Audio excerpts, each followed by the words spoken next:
Some lessons are easy and some are hard to learn.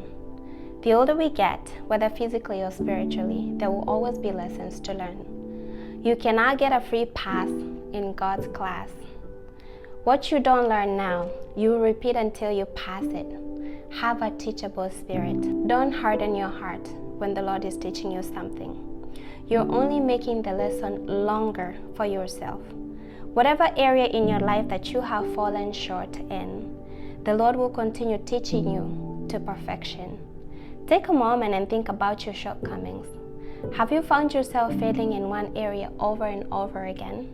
It's time to learn the lesson, because if you don't, you will have to relearn until you change.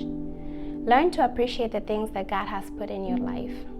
Learn to give Him thanks, to stay humble. Don't be prideful. Don't complain. Don't feel entitled, and don't have self-pity. You will find some lessons in your life being easy because your heart is not fully invested. However, whatever has your heart, whatever habit you have created for many years, whatever you're not willing to let go, then the lesson will be harder because you are accustomed to the old ways. Though the lesson may be tough, it will only save you time and emotions the sooner you adapt to the new. It's God's desire to mold you to perfection, and that can only happen when you have the willingness to change and when you soften your heart to receive His instructions. The Lord is willing to change things around you to mold your heart. You might lose a job, a loved one, a friend, a business, a career, or whatever it is that you hold dearly. The separation of that thing or that person will be painful, and you will have many questions. And you might try to find different solutions to have those things back or to have that person back. But if you haven't learned your lesson, let me be frank and tell you that you might not get that thing back. You may start to wonder why God has allowed this to happen. You might start to think He doesn't care about you. After a while, you may start to feel like you are in a desert. You might feel stuck. You might feel lonely and start developing resentment towards God. But please, don't get to that place. One thing I know for sure is that God hasn't left you.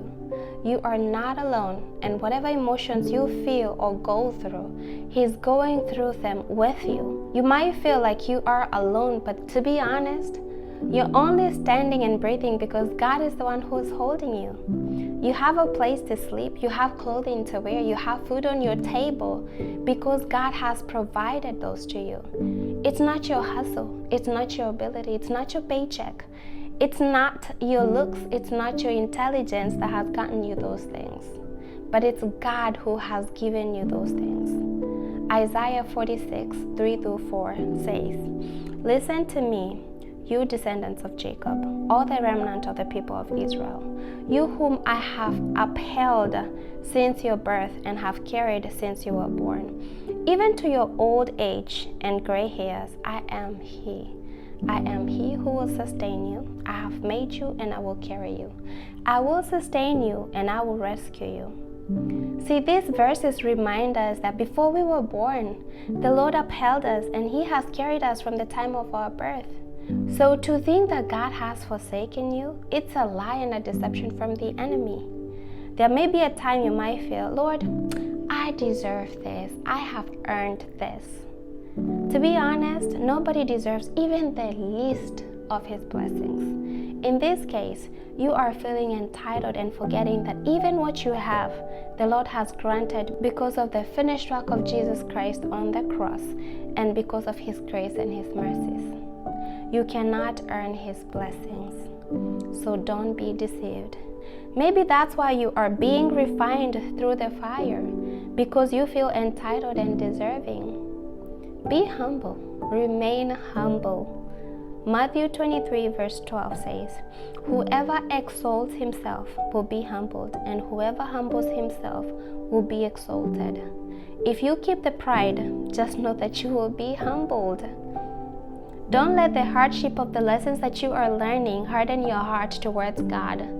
Keep an attitude of gratitude and worship and thanksgiving. Stay away from complaining.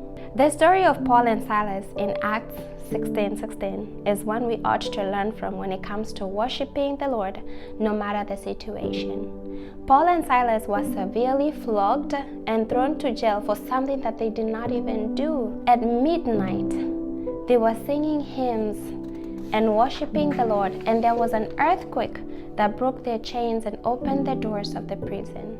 This shows that there is power in the worshiping and praising God, even in those tough moments. Your trouble is your midnight, and if you keep the right attitude and choose to praise God instead of complaining, your morning will come.